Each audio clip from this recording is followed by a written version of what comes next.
Hola, bienvenidos a En la Palabra de Nadie. Como verán, reviví el canal después de mucho tiempo para tratar un tema bastante polémico, como pueden ver en el título del video.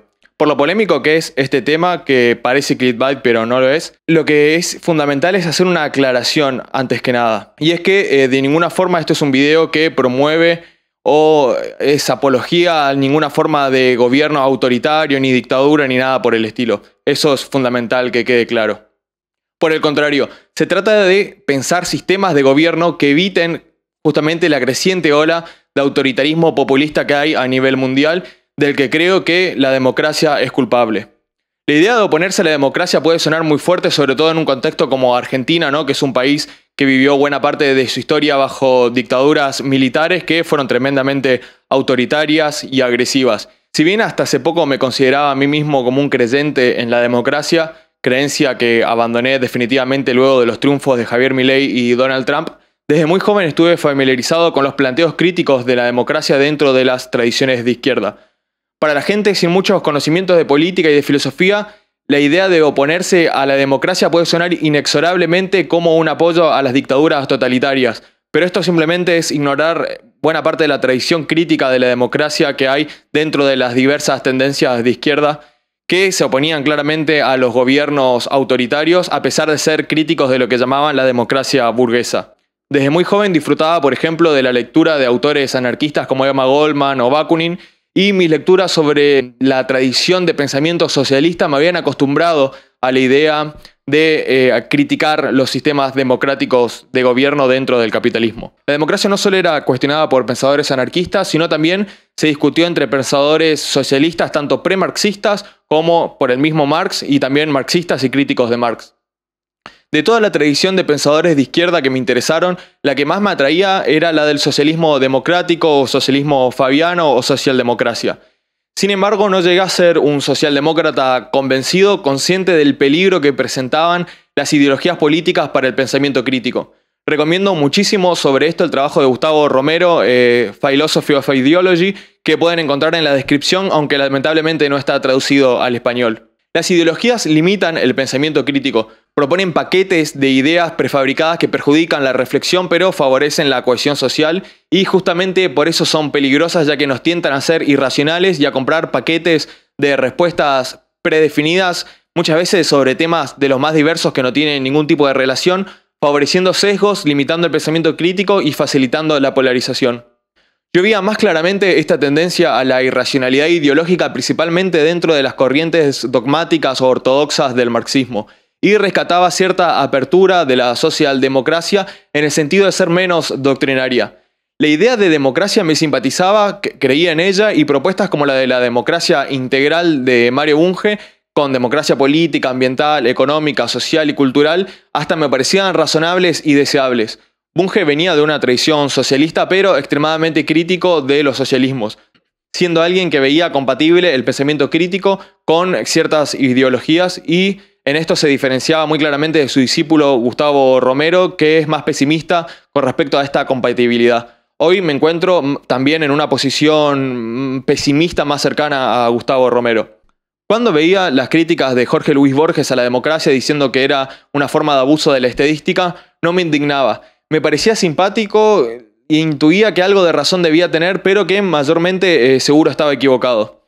Hoy me encuentro en una posición más a favor de sus críticas que en contra. Veía a la democracia como algo muy superior a las alternativas, y de hecho es claro que la democracia es muy superior a todas las alternativas existentes, sean teocracias o otros tipos de dictadura, y de eso no queda ninguna duda. Ningún crítico serio actual de la democracia cree que, por ejemplo, una dictadura o una monarquía absoluta es mejor que la democracia. Críticos serios me refiero. Hay ridículos como Hobbes que sí proponen volver a las monarquías. Así como simpatizaba con la socialdemocracia y la idea de igualdad que tenía, había otra idea que también me interesaba y que no veía en sí mismo como incompatible, que es la idea de la tecnocracia. La tecnocracia propone que los más aptos para gobernar son los técnicos, es decir, los que poseen conocimientos técnicos especializados para resolver los problemas que afronta una sociedad moderna. En sí, la tecnocracia y la democracia no son ideologías sino sistemas de gobierno.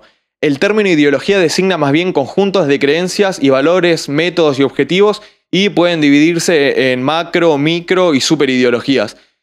Pero para profundizar en definiciones recomiendo el trabajo de Gustavo Romero antes citado. La democracia y la tecnocracia, como son sistemas de gobiernos, pueden permitir tanto gobiernos de izquierda como de derecha, y ambos permiten todo tipo de ideología. La democracia nos dice cómo seleccionar gobernantes y cómo van a funcionar las instituciones de equilibrio de poder y toma de decisiones. En cambio, la tecnocracia nos dice qué tipo de personas son las que son aptas para gobernar. Ambos sistemas son perfectamente compatibles y en principio neutrales de carga ideológica. Si bien mi creencia en la democracia el último tiempo se terminó por desvanecer, mi aprecio de las ideas tecnocráticas aún continúa. Si bien apoyaba hasta hace poco sistemas democráticos, tengo que decir que me negué toda mi vida a votar. Considero que era ingenuo al creer en la democracia, pero nunca fui lo suficientemente ingenuo como para creer en la democracia argentina y votar en ninguno de los políticos que hay y hubo en este país. A todos los presidentes y candidatos en menor o mayor medida los considero unos incompetentes.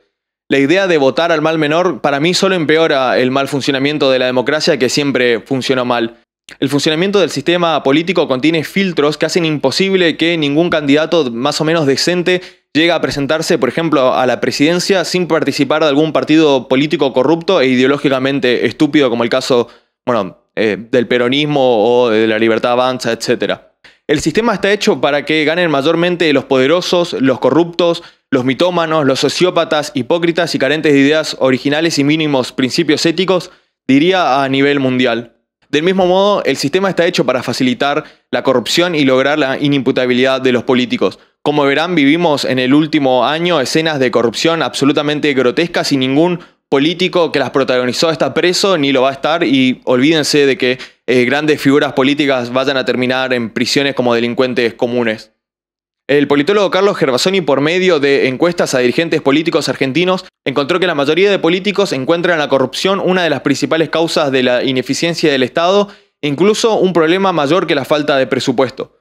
En el mismo estudio, los mismos políticos que reconocen que la corrupción que ejercen es uno de los principales problemas del Estado, reconocen que no están haciendo nada para combatirla. El sistema democrático tal como existe en la actualidad facilita la corrupción, impulsa su extensión mayoritaria y garantiza la impunidad casi absoluta de los políticos y poderosos. Cuando un gobierno se plantea como el que viene a terminar con la corrupción, en realidad esconde un simple eslogan de campaña que busca esconder que es un partido corrupto como el resto, y esto lo vimos, por ejemplo, en el caso de la Libertad Avanza y la estafa de Libra. Estos problemas son inherentes al sistema político tal como existe. Hacen que el descrédito a la democracia se esté dando de forma generalizada en todo el mundo hace tiempo. Las encuestas, por ejemplo, claramente muestran que hay una crisis del sistema democrático. Y no solo las encuestas, sino que esta crisis se evidencia en el funcionamiento mismo del sistema democrático a nivel mundial. Basta ver que una persona evidentemente imbécil como Donald Trump llegó 2 veces a la presidencia de Estados Unidos, uno de los países más ricos y poderosos del mundo. Lo que puede verse a nivel mundial y de forma muchísimo más evidente en Argentina es un círculo vicioso donde gobiernos populistas, ineficientes, corruptos, repletos de idiotas, sociópatas, incompetentes, empobrecen, idiotizan y polarizan a la sociedad, preparándolas para elegir al partido antagonista, que es igual o peor de populista, ineficiente, corrupto, idiota, sociópata e incompetente. A nivel mundial puede verse como en la era de la inteligencia artificial la humanidad está perdida en una especie de idiocracia. Los datos arrojan resultados cada vez más pesimistas con respecto a niveles de educación, cociente intelectual en general, a falta de atención, a adicciones y problemas mentales de todo tipo. Mientras los gobernantes se ven claramente más estúpidos, reflejando la estupidez de sus votantes, empeorando la calidad de vida con políticas ineficientes y contraproducentes, sumiéndolos cada vez más en la pobreza y aún más en la ignorancia, quedando listos para votar al próximo político aún peor. La democracia plantea un problema en su base. Una población estúpida e ignorante va a tender a votar políticos populistas que sepan convencerlos emocionalmente, conectando con su estupidez e ignorancia, y van a tender a la ineficiencia y al favorecimiento del clientelismo, la corrupción y la polarización. Estudios politológicos como los de María Casulo muestran cómo las democracias modernas tienen cada vez más populismo y no parece haber una forma democrática de evitarlo. Estos problemas de la democracia no solo fueron recientemente advertidos, sino que estas fallas ya le intuían autores clásicos como John Stuart Mill. Hay que pensar que los sistemas democráticos están basados en conocimientos, ideas y en formas de vida del siglo XIX y comienzos del siglo XX. Ya tan entrado el siglo XXI es realmente muy conservador y reaccionario seguir insistiendo en mantener constituciones hace más de 2 siglos apenas retocadas con sistemas de elección tan elementales, defectuosos y anticuados como el voto universal. Karl Popper, en su brillante libro que recomiendo muchísimo, La sociedad abierta y sus enemigos, plantea que lo importante no es quién gobierne, sino que el sistema democrático sea lo suficientemente controlado para que, sin importar quién gane, los contrapesos de poder hagan que, no importa el mal gobernante que haya, el daño que pueda causar no sea demasiado grave. Sin duda suscribo a esta y a la mayoría de las ideas de Popper en ese libro, pero con el matiz de que yo sí considero que es importante quién gobierna. Los sistemas de controles y equilibrios de poder deben mantenerse sin duda, y eso es lo más valioso que tienen los sistemas democráticos, aunque merecen cambios profundos que garanticen su funcionamiento y eficiencia. Sin desmerecer la importancia de los equilibrios de poder, el problema de quién gobierna sí es importante. En las democracias actuales, por más calidad institucional, un gobernante malo hace realmente muchísimo daño. Y los daños que producen los políticos no solamente empeoran a la sociedad favoreciendo el embrutecimiento que a su vez favorece políticos peores, sino que ponen en peligro a la democracia abriendo las puertas a dictaduras que funcionan aún peor que las democracias. Un caso de un gobierno democrático que funcionó tan mal que terminó por desembocar en una dictadura es el caso de Isabelita Perón, por ejemplo. Y en buena medida también el peronismo clásico. Las democracias fallidas terminan por autodestruirse. Y en el caso de políticos negacionistas del cambio climático como Trump, la democracia podría incluso llegar a causar la destrucción pero del planeta en sí. Uno de los problemas más graves que genera la democracia es el deterioro cognitivo y la estupidización masiva que provoca la polarización de la sociedad fomentada por los populismos. En este marco, las redes sociales con sus cámaras de eco facilitan y posibilitan una mayor profundización en la polarización. Para ver esta polarización basta ver las cuentas de Twitter, por ejemplo, de fanáticos incondicionales de Javier Milei como el imbécil del gordo Dan, y cuentas relacionadas que se ven a sí mismos como guerreros cruzados dedicados a la propaganda y la defensa incondicional y acrítica de Milei, llegando al paroxismo del dogmatismo y la estupidez. Estas personas dicen explícitamente, por ejemplo, que si no se apoya a Javier Milei, se apoya al kirchnerismo. Esto es claramente una forma de polarizar, ¿no? Del otro lado, el kirchnerismo por millones quieren volver a votar al mismo modelo de gobierno que empobreció un país dejando los números alarmantes en todos los indicadores, ejerciendo una cleptocracia que muy pocos hoy se atreverían sinceramente a negar. Y este modelo curiosamente es apoyado de forma indirecta por una izquierda trotskista altamente alienada que se opone a la ley de ficha limpia, que busca, en teoría, mitigar la corrupción. A pesar de todos los resultados del fracaso kirchnerista en sus ojos, pretenden volver a empeorar las condiciones de vida de la población solo por ver a sus poderosos favoritos en el poder. Los populismos se necesitan mutuamente para existir. El populismo mileísta hubiese sido imposible sin el fracaso del populismo kirchnerista y por eso los mileístas necesitan defenderse de las críticas apelando al fracaso y la corrupción del kirchnerismo. A su vez, es esperable que luego del fracaso del mileísmo, el populismo kirchnerista o morenista o de Kicillof retome con más fuerza alegando que vienen a terminar con el populismo mileísta. El populismo desde lo teórico plantea la creación de bandos que tienden a polarizarse y a radicalizarse, adoptando la visión schmittiana amigo-enemigo, llevando a la democracia la autodestrucción. Los partidos tienen que adaptarse a la dinámica populista para existir. De existir un partido político que se proponga la mesura, que rechace el culto a la personalidad del líder, que promueva el pensamiento crítico y la autocrítica, que proponga dejar de lado los aspectos emocionales para dar lugar a los aspectos racionales, que promueva el debate informado en lugar de la militancia incondicional, no tiene posibilidades de competir contra un partido populista que sepa apelar a los aspectos más irracionales de las mayorías. Esto lo saben incluso los asesores políticos como Durán Barba, que utilizan conocimientos científicos para ayudar a ganar a los candidatos. Recomiendo mucho la lectura del libro de Durán Barba, El arte de ganar, para tener una idea de cómo funciona la política real. La evidencia utilizada por los asesores indica que un político que no recurra a estrategias populistas tiene poquísima o ninguna chance de triunfar en una democracia moderna. Los mecanismos de fanatismo, tribalismo, culto a la personalidad, dogmatismo y estupidez masiva son inherentes a la democracia moderna. La psicología de grupos deja claro por medio de evidencia experimental que los grupos tienden a conflictuarse entre sí, que los grupos sociales tienden a los tribalismos, lo que sesga la percepción de la realidad y elimina el interés por la verdad y la objetividad. También hay evidencia, como el caso del experimento de Ash, de que la presión social nos puede hacer tomar decisiones que claramente percibimos en principio como objetivamente erradas.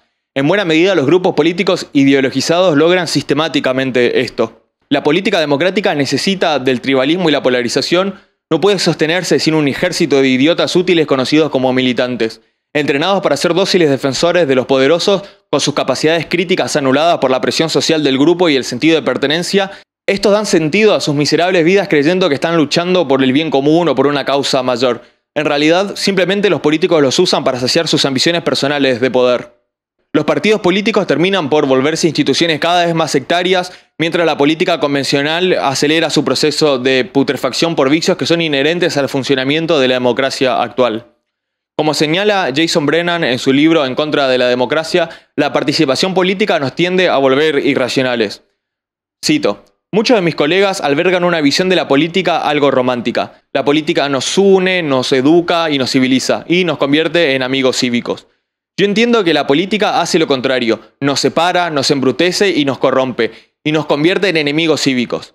Brennan aporta evidencia empírica para apoyar que esto es así. También cita al economista Schumpeter.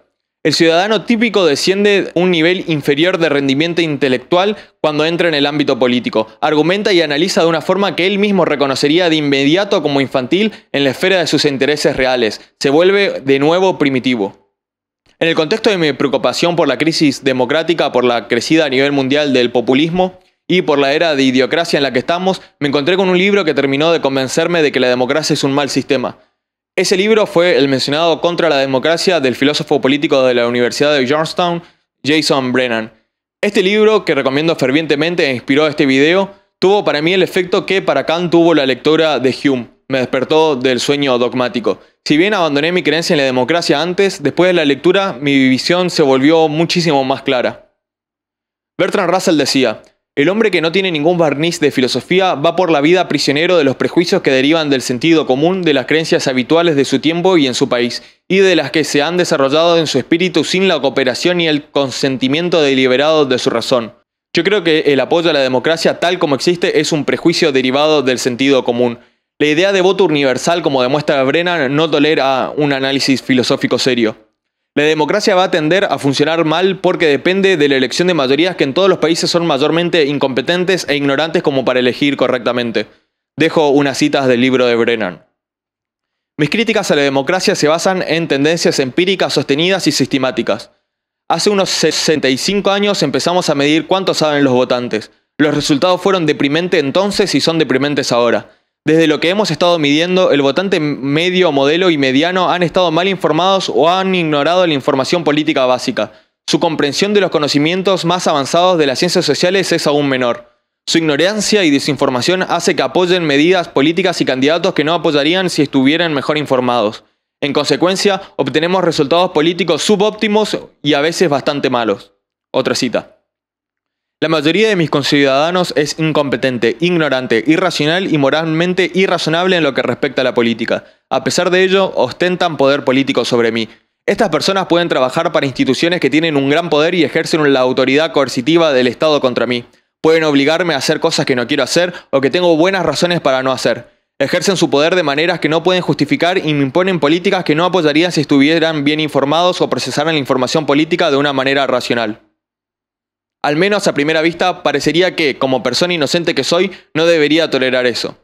Del mismo modo que estaría mal obligarme a someterme al bisturí de un cirujano incompetente o a navegar con un capitán de barco incompetente, parece equivocado obligarme a asumir las decisiones de unos votantes incompetentes. Otra cita. Somin, el autor de Democracy and Political Ignorance, La democracia y la ignorancia política, dice: la absoluta profundidad de la ignorancia de la mayoría de los votantes individuales es impactante para muchos observadores que no están familiarizados con la investigación. En su extensa revisión de la literatura empírica del conocimiento de los votantes, Somin concluye que al menos el 35% de los votantes no tienen ni idea. Larry Bartels señala que la ignorancia política del votante estadounidense es uno de los rasgos mejor documentados de la política contemporánea. El teórico político Jeffrey Friedman añade: la sociedad es mucho más ignorante de lo que los observadores académicos y periodísticos de la sociedad se han dado cuenta. En Estados Unidos, según las encuestas, la ignorancia en temas políticos es tan exagerada que en los tests los estadounidenses dan respuestas tan malas que son peor que se les eligieran al azar. Brennan dice que si estás en un programa de preguntas y respuestas de los que se juega por dinero y te preguntan algo sobre política, dándote la opción, si ignorás la respuesta, de llamar a un estadounidense y preguntarle o tirar una moneda y que decide al azar, de no saber la respuesta es más confiable elegir la moneda. Encuestas señalan que el 40% de los estadounidenses no sabía contra quiénes luchó Estados Unidos en la guerra de la independencia y tampoco contra quiénes luchó Estados Unidos en la Segunda Guerra Mundial. Buena parte de la sociedad estadounidense es tan profundamente ignorante que en una encuesta de California Academy of Science del 2009 mostró que solo el 53% de los adultos sabe cuánto tiempo tarda la Tierra en girar alrededor del Sol y solo el 59% de los adultos sabe que los humanos y los dinosaurios no convivieron. En la democracia, el voto de un terraplanista conspiranoico no escolarizado que toma agua con lavandina y cree que los negros son inferiores vale lo mismo que el voto de un doctor en ciencias políticas de Harvard. Creer que el sistema es justo o eficiente es una superstición. La gente idealiza la democracia porque idealiza a las mayorías y es inconsciente de lo fácil que es manipular a las masas para que apoyen evidentes estupideces. La historia del siglo XX ya nos mostró el apoyo masivo que encontraron regímenes como el nazismo, pero parece que esto es insuficiente. No solo las decisiones masivas pueden y suelen ser erradas, sino que hay que ser completamente pesimista en cuanto a que las personas aprendan de los errores del pasado. No hay ideología por más fracasada en todo sentido que haya sido en el pasado que no tenga en la actualidad defensores. No hay político por más nefastos que hayan sido los resultados de sus gestiones en el pasado, por más guerras o daños irremediables que haya provocado, que no tenga chances de volver a ganar una elección si el contexto lo favorece. La democracia favorece el repetir errores del pasado porque se sostiene en la decisión de mayorías que ignoran la historia y que además son incapaces de procesar críticamente la información. Para colmo, los problemas de la democracia afectan al periodismo haciéndolo cada vez más sesgado, partidario, corrupto, sensacionalista y desinformador. Esto hace que la gente que de por sí no tiene ni tiempo ni interés en investigar, y en algunos casos no tiene ni las habilidades cognitivas para hacerlo, esté mal informada por los medios de comunicación y tome decisiones en base a desinformación intencionada. Al votar sin estar debidamente informado, no puede decirse que están realmente consintiendo la elección de su voto, porque el consentimiento solo puede ser consentimiento informado. En el sistema democrático es tan quimérico encontrar un político honesto y capaz como un periodista de calidad comprometido con la verdad objetiva. Los argumentos que sostienen los defensores de la democracia, más que ser consecuencialistas o instrumentalistas, suelen ser sentimentales y simbólicos. Brennan llama a buena parte de estos argumentos semióticos, ya que se enfocan en el supuesto sentido simbólico que tiene el voto universal, el supuesto reflejo de ideas igualitarias que transmite, privilegiando lo simbólico por sobre el resultado real del funcionamiento de la democracia. Reconozco la importancia del valor de la igualdad, sobre todo cuando es acompañada del valor de la libertad. Considero deseable la búsqueda ilustrada de igualdad, libertad y fraternidad, pero no creo que haya que sostener un igualitarismo ingenuo. En conocimientos políticos, científicos, filosóficos y técnicos no todos somos iguales y si el precio de la igualdad es el gobierno de mayorías ignorantes hay que analizar si vale la pena el precio. ¿Qué propone Brennan como alternativa? Su propuesta se conoce como epistocracia, es decir, el gobierno de los que tienen conocimiento. Aunque reconozco que los modelos epistocráticos en su libro no son suficientemente desarrollados, la epistocracia propone abandonar el voto universal tal como existe y reemplazarlo por distintos modelos que privilegien los conocimientos. Por ejemplo, modelos donde los que quieran votar se someten a un test que evalúe sus conocimientos políticos que de aprobarse haga que el voto tenga más valor mientras se mantiene el voto universal. En este modelo todos votan, pero los que demuestran tener conocimientos superiores tienen un voto de más valor. Otro modelo epistocrático, que personalmente prefiero, elimina el voto universal y permite votar solamente a la gente que aprueba un test de conocimientos en ciencias sociales. Lo que busca la epistocracia es superar en resultados la eficiencia de la democracia. Su superioridad, propone Brennan, debe ser instrumental. Si la epistocracia funciona peor que la democracia, debe abandonarse sin ningún compromiso de fanatismo o arraigo. La epistocracia es un sistema de elección, pero no eliminaría necesariamente las instituciones ya existentes en la democracia. Busca hacer más eficientes estas instituciones y sus controles de equilibrio de poder por medio de una mejor elección de los gobernantes. Desde mi punto de vista, la solución a la superación de la democracia es una tecnoepistocracia, es decir, la combinación entre epistocracia y tecnocracia.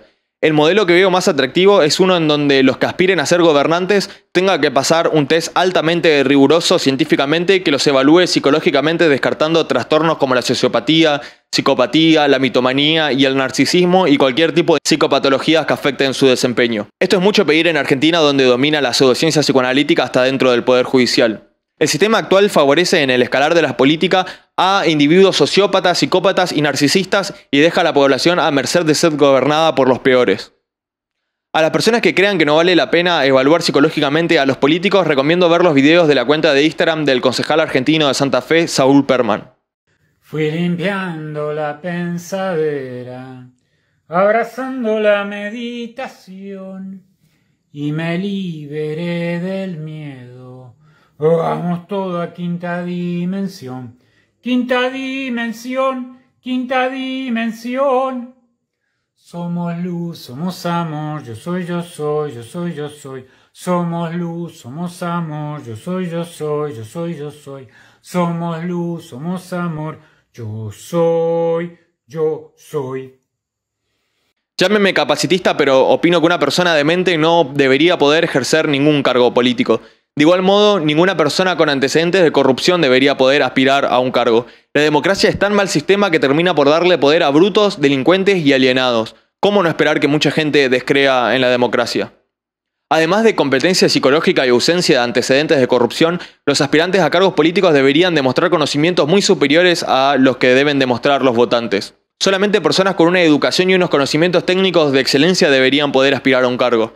Agregaría yo, deberían poder demostrar capacidades de razonamiento lógico o cociente intelectual muy superiores a la media. Gran parte de los problemas sociales no requieren para su solución políticos carismáticos, sino conocimientos técnicos, filosóficos, científicos y tecnológicos. Los políticos deben demostrar conocimientos e inteligencia, no capacidad para convencer al populacho. El nivel de incultura de los políticos es tal que en Argentina le preguntaron al secretario de Cultura, Leonardo Cifelli, que recomienda un libro y una película y no supo ni siquiera qué responder. Esto tiene que terminar si no queremos terminar como la película Idiocracy, si es que ya no estamos así. Para los votantes me inclino por los modelos epistocráticos elitistas. Los votantes deberían, en mi opinión, pasar test realmente difíciles que hagan que los aprobados y por lo tanto los votantes sean números muy reducidos. De hecho, si yo, por ejemplo, desaprobara la prueba, consideraría que es mucho mejor. Prefiero que las decisiones las tome gente realmente capacitada y de excelencia. Prefiero la eficiencia a sentirme incluido en la toma de decisiones y creo que todos deberían pensar así. La política debería ser lo más elitista posible. La gente tiene una mala imagen del elitismo por considerar que apoyarlo es fomentar la desigualdad y la opresión de una minoría. Pero, si lo piensan, no hay un sistema que fomente más la desigualdad y la opresión que el sistema democrático tal como existe. La democracia fomenta que una élite de poderosos multimillonarios llegue al poder que para colmo es ignorante, corrupta, mentirosa e inoperante. La epistocracia propone una élite basada en el conocimiento, ya que este es mejor legitimador del poder de elección que el mero hecho de existir como propone el voto universal. La idea de una tecnoepistocracia puede sonar utópica, pero también la democracia como existe hoy lo fue para pensadores del siglo XVII y XIX. De hecho, sería incorrecto pensar que estos modelos son utópicos, ya que no proponen ir en contra de tendencias innatas, ni fundar hombres nuevos como algunas ideologías, ni proponen el cambio necesario de modelo económico como muchas ideologías, sino reformar instituciones que ya existen. Tenemos la tecnología, el capital humano y los conocimientos para hacerlo. La democracia actual está en evidente crisis y es necesario pensar alternativas que no sean volver a las dictaduras y los totalitarismos. El libro de Brennan nos ayuda a pensar dichas alternativas y lo conveniente es hacerlo antes de que sea demasiado tarde. Sin un control de los votantes que elimine el dogma sentimental del voto universal, el populismo va muy posiblemente a retroalimentarse poniendo en peligro a la humanidad y la misma democracia empujándonos a sistemas peores. La epistocracia e incluso la tecnoepistocracia no son panaceas, van a ser sistemas también altísimamente defectuosos que habrá que pulir y que no van a resolver la mayoría de los problemas sociales. No se trata de modelos perfectos, sino simplemente de modelos mejores que la democracia actual. No deben ser vistas como ideas dogmáticas, sino como propuestas constructivas y defectuosas que hay que analizar, criticar y repensar. La venta de milagros hay que dejársela para los ideólogos y, diría yo, para los que siguen creyendo en la superstición de la democracia pensando que sus problemas intrínsecos mágicamente van a ser solucionados.